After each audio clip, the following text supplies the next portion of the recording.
ছোট্ট একটি গ্রাম, নাম ফুলতলি।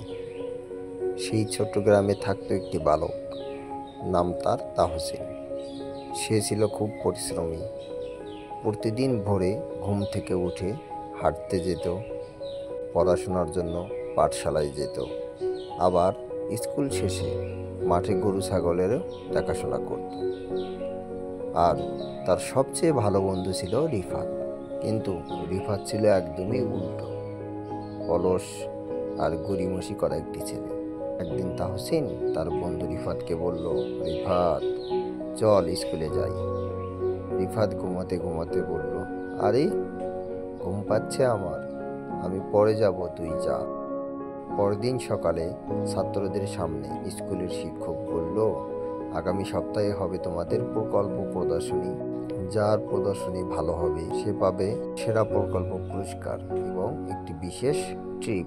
তারপর স্কুল থেকে তাহসিন বাসায় এসে শুরু করলো তার সৌরবিদ্যুতের প্রকল্প। আর অন্যদিকে রিফাত কোনো কিছু না করে রাত জেগে মোবাইল চেপে চেপে রাত পার করিয়ে দিল। পরের দিনে স্কুলে মেলা শুরু হলো। সকল ছাত্ররা তাদের নিজেদের প্রকল্প প্রজেক্টগুলো দেখাচ্ছে। শিক্ষক তাহসিনের প্রজেক্টটি দেখে অনেক খুশি হলো আর বলল, গ্রামে সৌরবিদ্যুতের সত্যিই দরকার।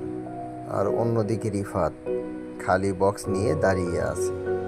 শিক্ষকরা তার কাছে এসে তার খালি বাক্সটি দেখে হাসতে থাকলো আর বলল, এটা কি এনেছো, খেলনার বাক্স? রিফাত লজ্জায় মন খারাপ করে মাথা নিচু করে থাকলো। তাহসিন সেরা প্রকল্প পুরস্কার নিচ্ছে। আসলে পরিশ্রম করলে সব সম্ভব, আর অলসতা করলে কিছুই অর্জন করা যায় না। তারপর রিফাত তার বন্ধু তাহসিনের পাশে এসে বলল, তুই ঠিকই বলেছিলি, আমি বদলাবো, কথা দিচ্ছি। তারপর তাহসিন আর রিফাত দুই বন্ধু কাঁধে হাত রেখে নাচতে নাচতে বাসার দিকে চলে গেল।